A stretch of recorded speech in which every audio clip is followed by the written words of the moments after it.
Ay, hulaan nyo kung sino ka-date ko.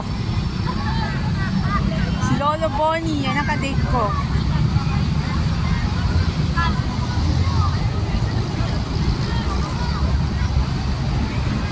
Okay, ganito dito pagpagabi na. Hinihintay ko kasi yung fountain eh. Galing ako SM Manila. Okay.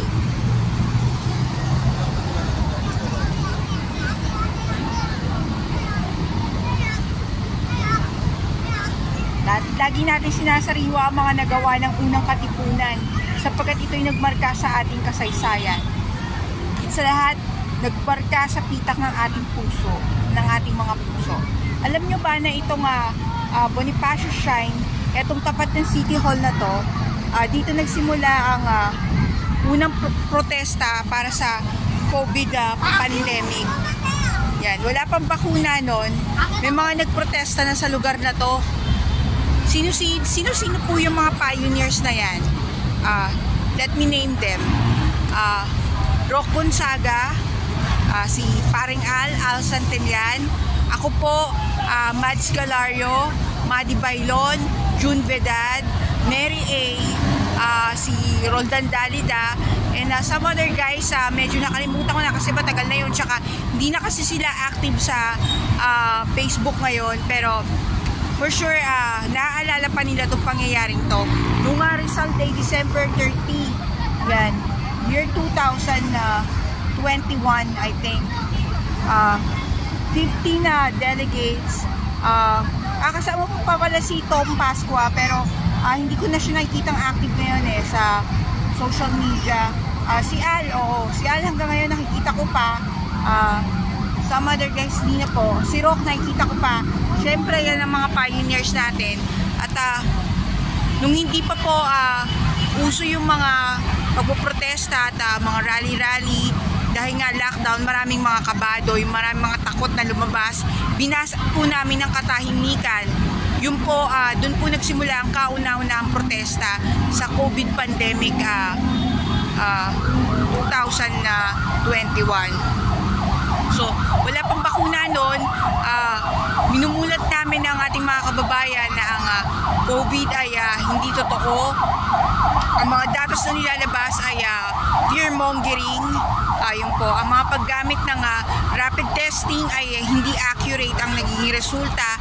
Yung po nung dating panahon na yon. Noong mga panahon na yon, walang may lakas na loob lumabas. So after po nung protest na yon, tsaka pa lang po nagsilabasan ng ating mga kababayan na patriot, yung mga namulat na hanggang sa dumami na po. So ito na po ang kalagayan natin ngayon. Hanggang ngayon ay malaya pa rin tayo. Natigil po ang mga lockdowns at nakaalam ng batas ang ating mga kababayan. Republic Act 11525, natatandaan ko pa at pinasasalamatan ko pa rin si Ginang Madi Bailon na leader ng Filipino March for Freedom. Member din po ako noon. So we have to thank din po kay Madi Bailon kahit na may mga personal issue, pero parte pa rin siya, may na-contribute pa rin po siya sa pagko-convoy, no? Si Mary A, malaki rin ang contribution niya sa mga legalities. Syempre po lalo na si Al Santillan po. Yan po. Nasa na po ba siya ngayon sa mga tribes na? Pero naalala ko pa si Paring Al at saka si Paring Rock. Nag-e-eri pa rin pala si Rock. Hi Rock, kahit hindi mo na ako sinisilip, naaalala pa rin kita. Si Rock Gonzaga po kasi nag-eri nitong protestang to, dun po sa may kapihan, sa kami pinalayas nila Al. At dito po kami nag-picture taking nila Mary A, nila Madi Bailon ng dati. At kinuyog po kami ng mga security guard ng City Hall. Ayun po yun. Pero naisagawa po namin ng kauna-unahang protesta. Kaya eto po tayo ngayon. Maraming truthers, maraming gising, maraming freedom fighters. Kaya po tayo nakarating sa ganito. At suggestion ko nga po dati, sana ang magiging pangalan nito ay ang mga anak ng bagong katipunan. Sana, kaya lang may gising Maharlika na po, kaya hindi na po natin pwedeng ipangalan yon. So ngayon, meron na po nga bumabangon na grupo na mga anak ng bagong katipunan, at ang ina po ng mga anak ng bagong katipunan ay si Nanay Gemma. Okay. So ito po, kaya pinangalanan na MABK o mga anak ng bagong katipunan kasi po hindi po tayo under influence ng Freemason, hindi po tayo Masonria. Lahat po kasi ngayon bautisado na bilang Kristiyano. So ang pinapractice natin yung faith ng Kristiyano, hindi po Masonria. Ang sinusundan lang po nating yapak ay yung fighting spirit nila, yung determination ng unang katipunan na ipaglaban ng ating kalayaan. Bali ngayon kasi panahon natin, end of days na, this is a revolutionary war. Revolutionary spiritual war. Yun. So dapat tayo dito malalakas ang fighting spirit natin against the principalities of this world. Tatagan natin ang ating faith.